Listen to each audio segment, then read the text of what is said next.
Ito ang inyong lingkod na nagbabalik upang magbigay ng mga balitang walang bias at pawang katotohanan lamang. Ito ang Bayang Pinas. Ang isyong ito ay naging usap-usapan sa buong bansa at iba't ibang social media platforms. Nagkaroon ng tensyon sa loob ng palasyo matapos ang isang kontrobersyal na insidente kung saan di umano'y pinapalayas ni Senadora Amy ang unang ginang na si Liza Tanas Ismag sa gitna ng mga aligasyon ng katiwalian sa kanya. Ang naturang kaganapan ay nagdudulot ng ingay sa social media at sa iba't ibang sektor ng lipunan. Ayon sa mga ulat, tila hindi na mapigilan ang tumitinding iringan sa pagitan ng dalawang personalidad na nagresulta sa direktang umaksyon mula kay Kuting.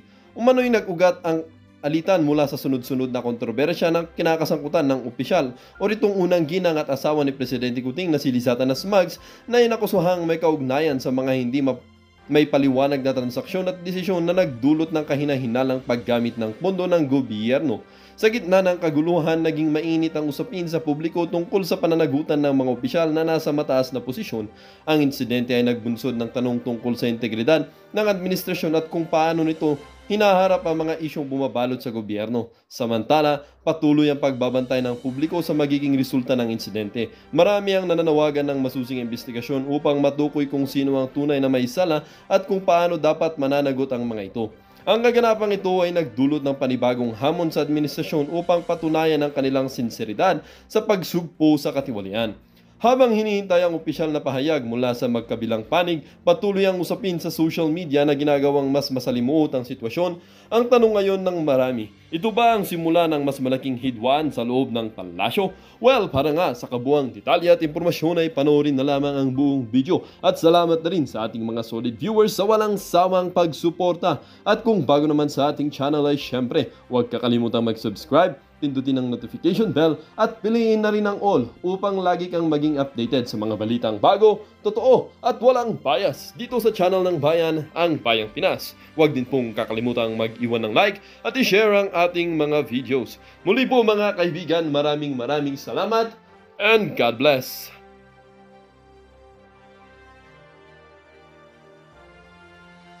Ang gusto nyong unahin natin. Alright?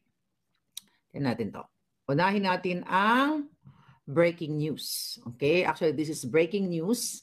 Kaya lang kalala nyo ang taong ito, itong si Mark Anthony Sayarot. Okay? Na kung saan laging isinasama sa mga state visit, lalo na po nung nakaraang 2022 sa New York. Alright? So ngayon mga kababayan, tignan natin to. Okay? Saan ba si Sayarot dito? Si Sayarot ay, pakita lang natin yung kanyang picture. Dito ba siya? Nawala na sa ating mga list. Okay, anyway, ito. Okay.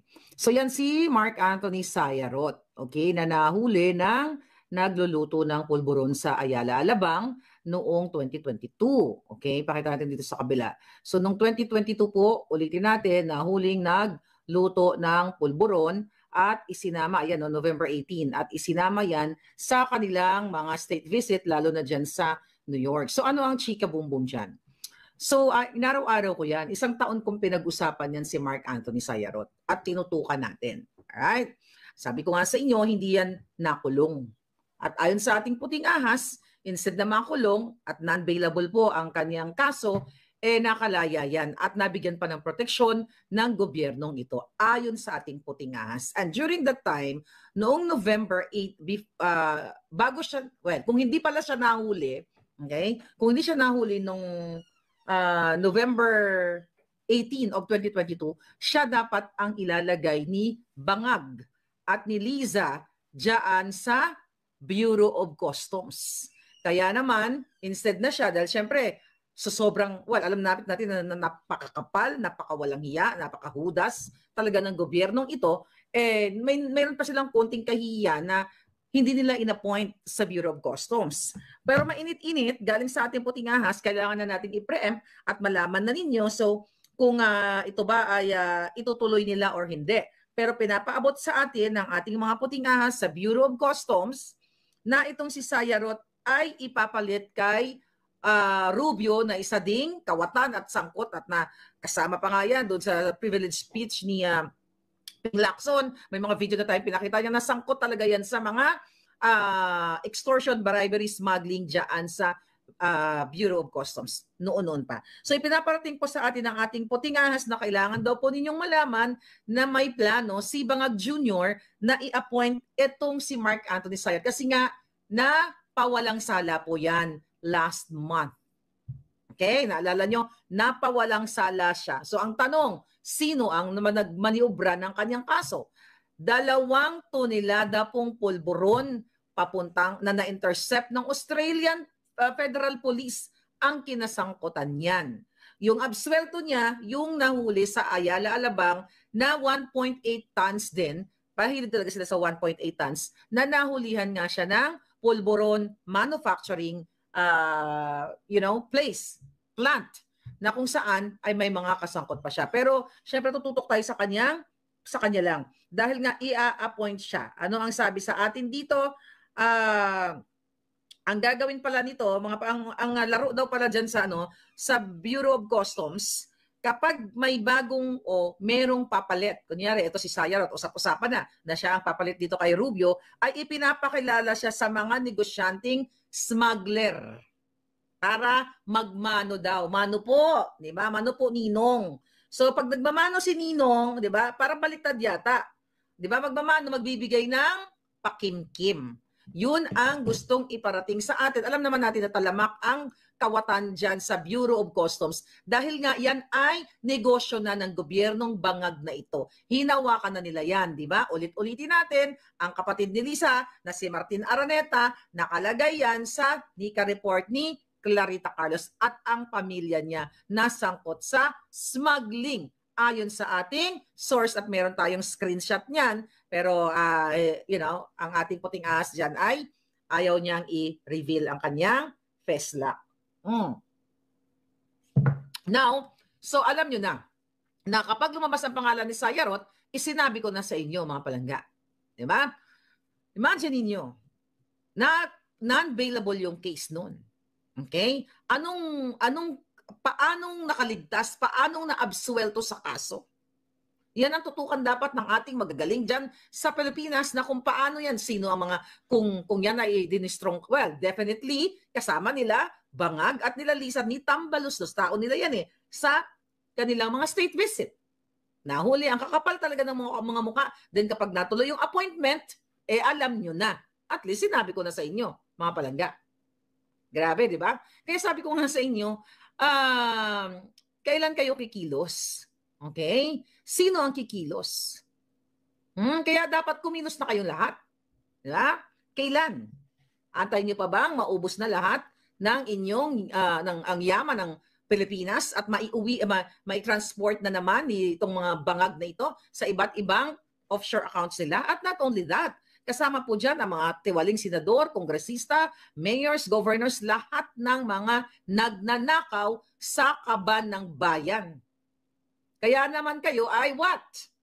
Sobrang delubyo ang inyong nararanasan at ngayon ay ihaharap pa kayo sa bratatatatat. You know what I mean, di ba? Bratatatatat sa South China Sea. Kung hindi pa kayo gising sa pambubudol ni Kuting o ni Bangag na sinabi niya during the campaign period, di ba? Na friends to all, enemy to none. Nang ibig din sabihin, hindi tayo makikipag-away kanino man. Sa halip, ating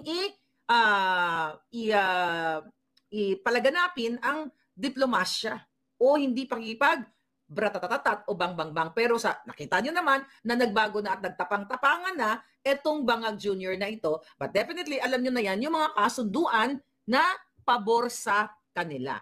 Recently, may pinost ang I think Democratic kong Pilipino, no, at nag-post din sila Third Floor Studio. Shout out Mother Pebbles, andyan na pala kayo sa Pampanga. Anyway, so mga kapalangga, ito, okay, so nagkaroon ng emergency press conference about the danger of nuclear war is real and must be stopped. June 12, 2024 sa Washington, D.C. Alright? So, pinost na yan lahat. Pinost ni SAS, pinost ni lahat kayo, halos pinost yun na yan. At yun ang pag-uusapan natin kung ano bang ibig sabihin nung isa sa mga speaker doon na sinasabi niyang, we don't like you Filipinos. Okay? ipinaliwanag niya doon na wala talagang patutunguhan ang ating bansa kapag tayo ay makipag-bratatatatat. Yung speaker na nagsalita siya, sabi niya nga, is na during, I think after 1986, nung na-jogsak na itong si Marcos Sr., ay pumunta siya sa Pilipinas at na-deploy siya as a platoon commander sa Subic. So ngayon mga palangga, so kinikwento niya yung na walang kahinatnan itong pagkikipagbanggaan natin sa China dahil nga sabi niya mismo yung bansa niya, bansa namin na US citizen siya eh. Yung lalaki nagsasalita. Okay? So sinasabi niya doon sa atin, mga kababayan, sa speech na yon, na very powerful na ang bansa ko, ang bansa niyang Amerika ay walang kakayanan para i-sustain yung conflict o yung kaguluhan o yung bratatatatat. Right? Hindi tayo, sabi niya, hindi tayo mananalo. Okay? Hindi tayo mananalo sa bratatatatat. Diba? Sa South China Sea.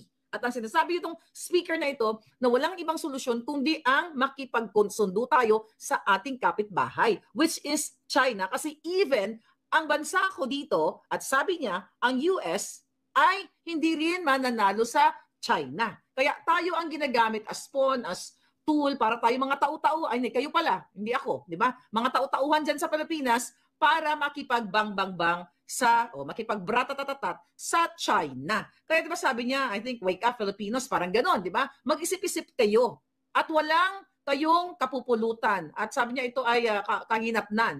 Ito ay recipe, sabi niya, ng disaster. Yung nangyayari ngayon sa atin. Pero etong mga baliktad ang juta, gustong-gustong makipag-away sa China.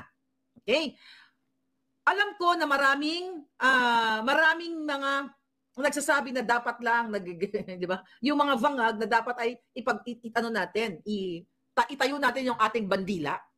Sabi ko ako, talagang matatapang itong mga bangag na ito. Gusto pala nila makipagbratatatatat. Pumunta na sila ngayon. Bakit hindi pa nila gawin? Pero itong isang Amerikanong kababayan ko, okay, na nagsalita, na dapat tayo daw o kayo daw dyan na mga palangga sa Pilipinas ay magising kayo at maintindihan ninyo na hindi kayo mananalo dyan dahil yung mga kaganapan na ginagawa ni Kuting ay recipe ng inyong kagurguran. Magugurgur kayo sa inyong laban na hindi naman ninyo laban. At marami na po mga speakers ang nagsasalita about this, but kailangan ninyong isalaksak sa inyong mga isipan. Ang sabi nga niya na hindi nyo kaibigan ang Amerika. Sabi niya, we don't like you. Katulad ng Ukrainian people. Nakita nyo naman ang nangyayari sa kanila. Thousands of nagurgur.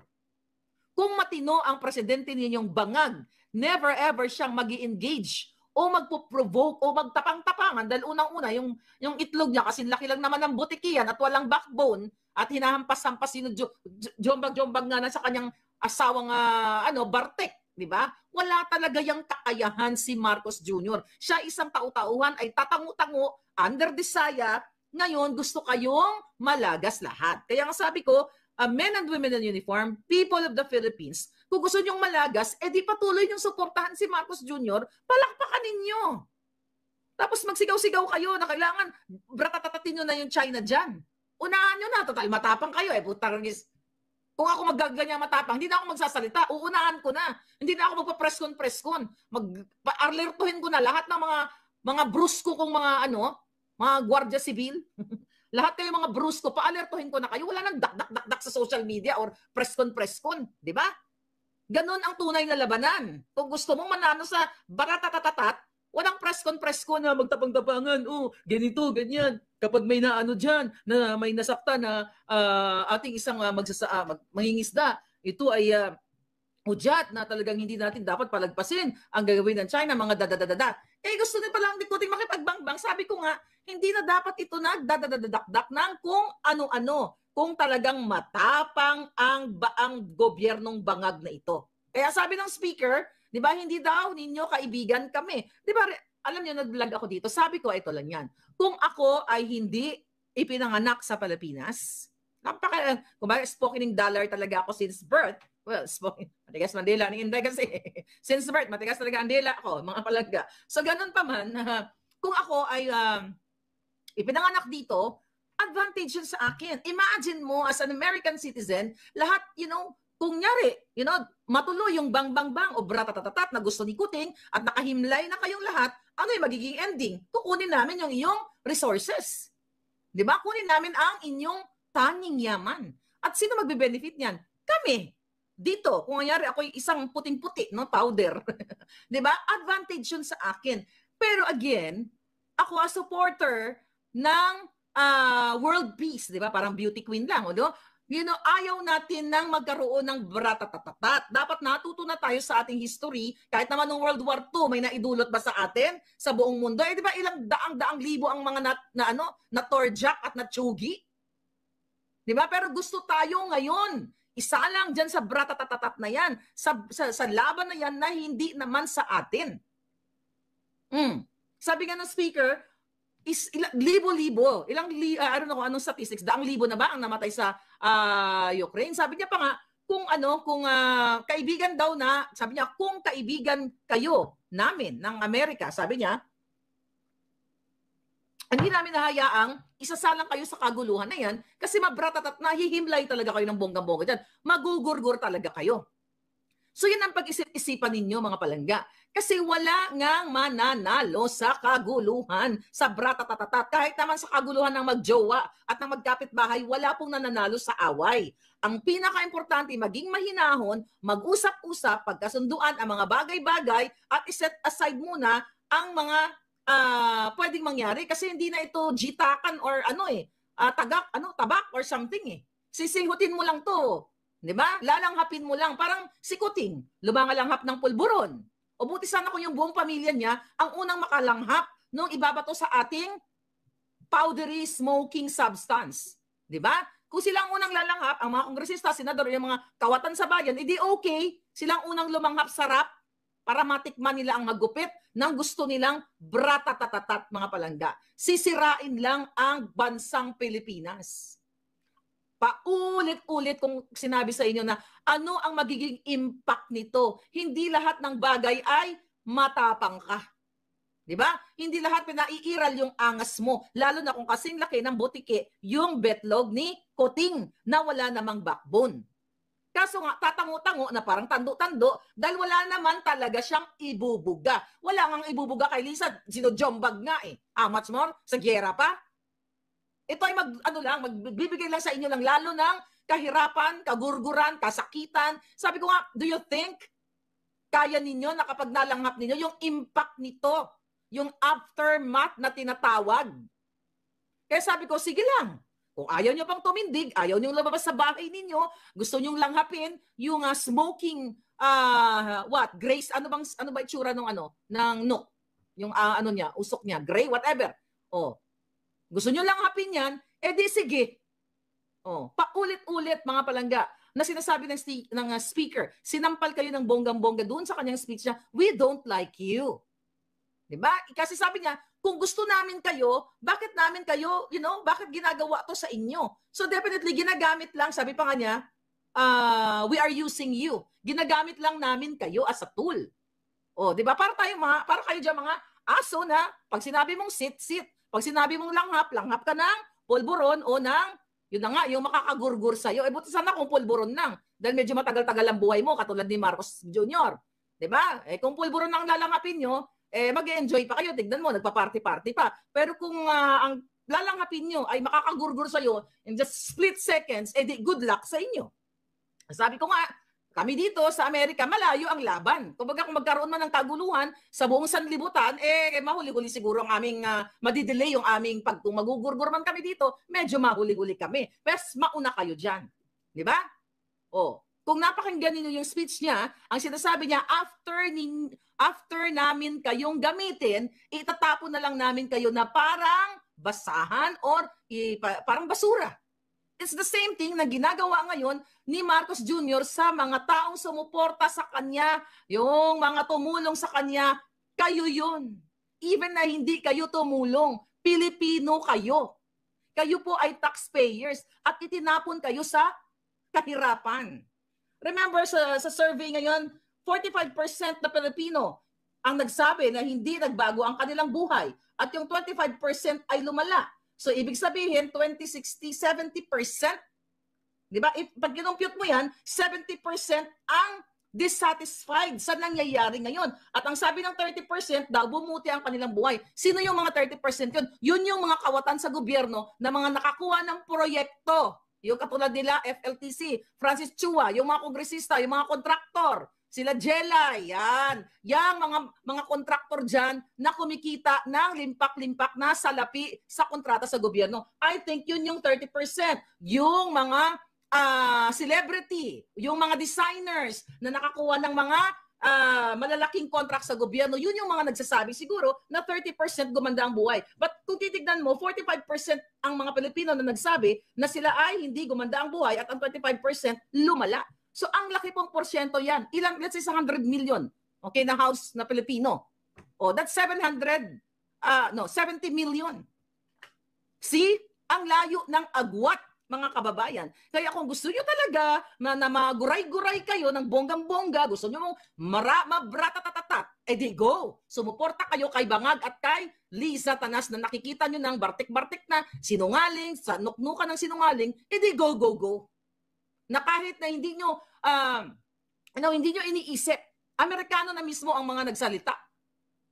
Okay? Na wake up, magising kayo. Kausapin ninyo ang inyong gobyerno na hindi dapat ang Pilipino ay pumasok sa ganyang kaguluhan. Hindi nakikinig. Anong gagawin ninyo? Ang yabang-yabang ng ginayupak na Bangag during the campaign period, isang bahing lang ng China, isang bahing lang, magbahing lang yan, dalawang yan, mabubura tayo sa mapa. Tapos all of a sudden, nagbago ang kanyang isip. So Bangag, o nasusunog na ng pulburon at mayroong vested interest, mga kababayan. So yun yung sinasabi ng speaker, ng mga speakers actually. Oh, hindi daw even sila sinasabi nila na hindi sila mananalo, kaya ginagawa kayo diyan, what? Juto-juto. Kasi syempre, yan ang pinakamalapit, 'di ba? Ang tawag dito, ang Pilipinas.